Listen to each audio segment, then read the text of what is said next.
I'll never know why Janet called me out of the blue. I hadn't heard from her in over 2 years. But I could tell that she had changed, that she wasn't the same person I'd divorced. As we were talking, she told me about the church she'd been going to. I passed by the church every morning on my way to work, but I'd never thought about going until her call. I knew that they had just finished some construction and had a new building. It had all the bells and whistles I'd expected. The kids area was nice, the parking was easy. It seemed like an easy place to get lost in the crowd. But there was this older lady standing in the lobby on the morning I arrived that just seemed to be waiting for me. I had never seen the woman before in my life, but she just came right up to me and introduced herself, and introduced me to Tom. I ended up sitting with Tom that day. I came the next week and sat with Tom again. He told me about these things called small groups. I ended up in one, and my life has turned around. Janet and I get along better, and I've started to see God working in my life.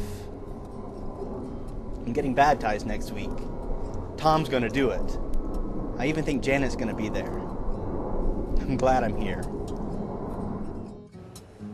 So I'm driving back from Griffin, and I pass this school in Sonoya that has a sign out front that says Community Christian Church is meeting there. Last I heard, that church was meeting in Sharpsburg, but I went to work and I asked my boss about it, and he said he'd been there a couple of times, and they have a couple of different locations throughout the county. He gave me a rundown on what they did there, but I thought I would check it out for myself. It was a little strange meeting in a school cafeteria, but it felt natural.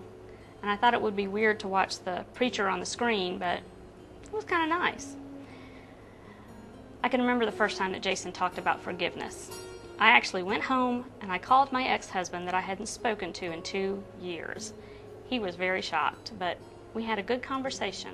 He said he and the kids are doing really, really well, and I'm actually going over there next weekend to spend some time with them. My small group leader is going with me. I hope it goes well. My brother calls me last week and invites me to church. It wasn't Easter or Christmas or my niece's birthday, so I wasn't really sure why he was calling me.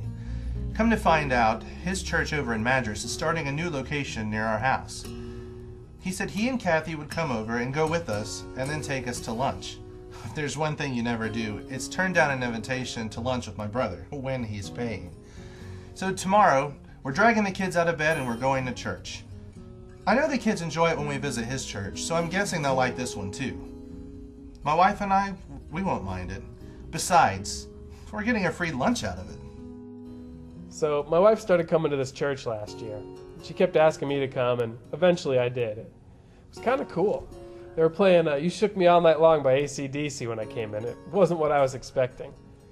I'll tell you something else I wasn't expecting, that I'd actually kind of enjoy it. It felt like the preacher was talking just to me, and he was on this big screen. Well, that was 8 months ago. And now they're going to build a church right near where my brother lives across the county, and that's great.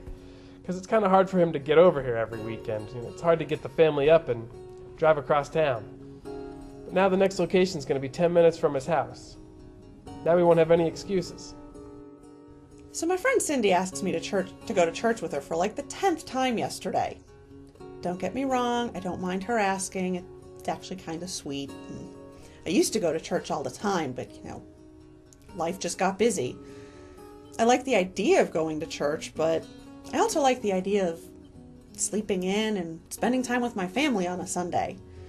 Besides, her church is like 20 minutes away, and there are very few things I will do on a Sunday morning that I'll wake up early and drive 20 minutes for. And church ain't one of them. But then she starts telling me that she's helping to start this new church that's right down the road from us, which was just a little weird since she's been going to her church for like 6 or 7 years. Made no sense. But then she started talking about the programs they were having and that it's the same church, just in a new location. So I thought I'd give it a shot. So here I am, 10 a.m. on a Sunday morning, at church with Cindy. Probably bore me to tears, but we'll see. So about 4 months ago, Bill Kaufman comes up to me and says, "Hey, our church is going to start a new location next Easter, and we want you to be a part of it." "Sounds like fun," I said. Well, then he said, "You're going to have to work and serve twice as much as you already do, come earlier, stay later, and leave the Sharpsburg location for 3 years. Well, when you put it like that, I mean, I thought Bill had flipped out or something. My husband and I had been coming here for about 6 years, and we weren't ready to leave the people we served with or our friends. And then he started talking about the 60,000. Well, I had heard of all that before, and, I even knew some of the 60,000. But I had never thought about how I could really impact their lives. But the more we talked about it, the more I began to realize that soon there was going to be a church just like this one right around the corner from my house. Well, that made me think about my friend Kathy, who I've invited a lot, and she's never come with me. But I thought how cool it would be that the church would only be 5 minutes away instead of 20 minutes. Well, so my husband and I prayed, and we talked about it, and we decided to do it. So now the venue opens in about a month, and we are so excited. Just hope someone actually shows up. I'm glad it's over, to tell you the truth. Seems like for the past month, all I've heard about is Chapter 2, the 60,000, multi-site. I mean, come on, enough is enough, right?